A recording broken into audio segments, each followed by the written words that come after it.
Chapter 12, Maggie's Story. Don't watch for something large to happen. Start where you stand, using what you've got, which will invariably lead you into something greater. Mary Mannon Morrissey. Maggie's Story. My name is Maggie, and this is my story. I grew up in the small town of Snohomish, Washington, with my mom and dad and one brother. My childhood was very difficult because my mom and I never got along. In her eyes, I never was the child she wanted. I felt like I was a mistake and did everything I could do to win her approval, but nothing ever worked. And I felt alone and sad and helpless, even at a young age. Fortunately, my father made me feel loved and wanted. I spent a lot of time with him, and no matter what I did, I knew it would be all right, as I was Daddy's girl. The battles between my mom and me centered on the problems I had with being ADHD. She had no time to let me be myself. She called me stupid, told me I was a brat, and was always sending me away.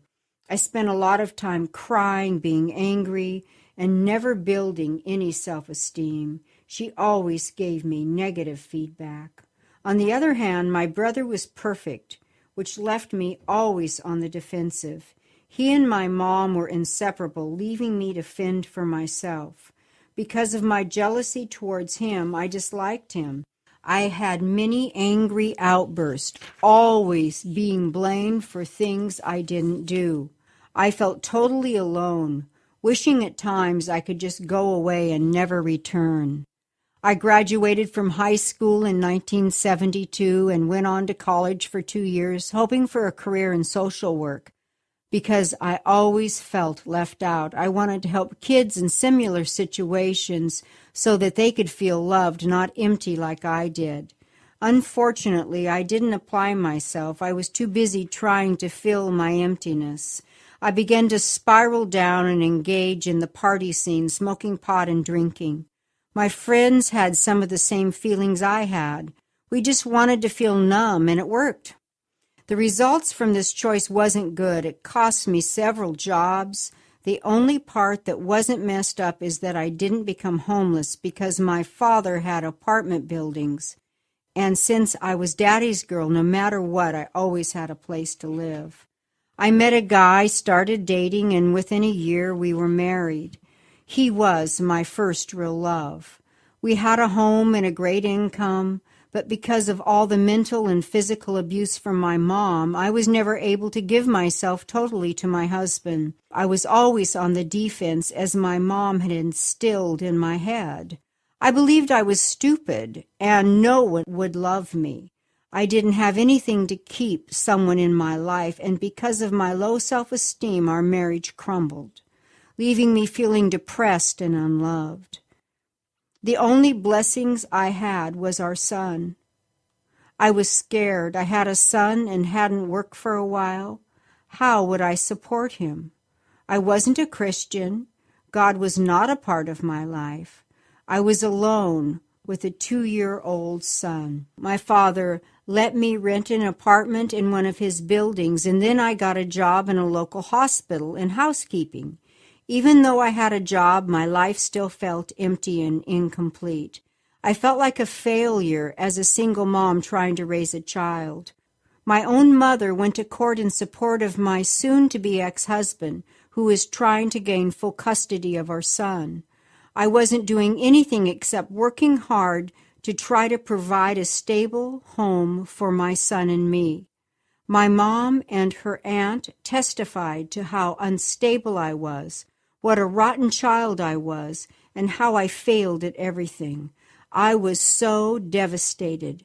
I felt sick and angry, and tears filled my eyes.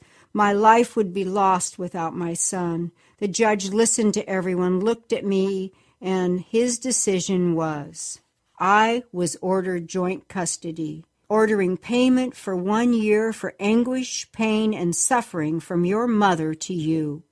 I only hope you will realize how wonderful of a mom you will be. And I thanked him. While working at the hospital, I met a guy, started dating, and things seemed to be okay. Within 6 months, we got married. He was in the service, and shortly after we got married, we moved to Oceanside, California. This was very stressful and emotional for my son and me.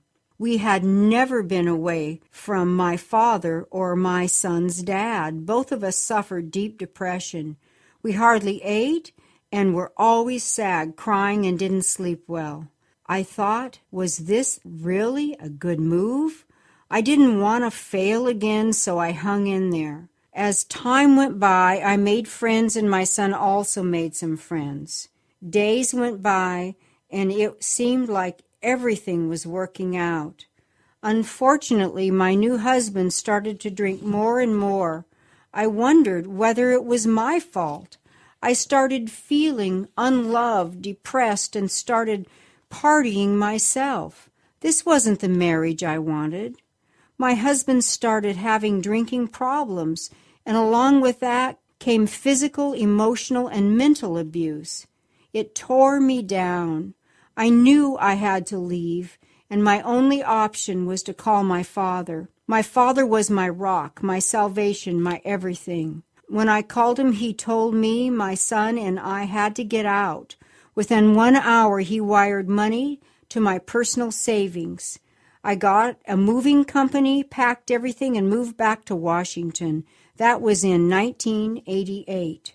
By the time I arrived, my father had bought a house. Things had arrived, and again I was on my own. It was very stressful, trying to get organized and having to listen to what a failure I was. In the midst of all of this, I found out I was to have another son. I had to do something, so I decided to open up a daycare. As my boys grew, so did conflicts. My youngest was diagnosed with ADHD, bipolar disorder, and obsessive-compulsive disorder at the age of 8. My oldest moved out at age 12. My life was complicated, but I made it work.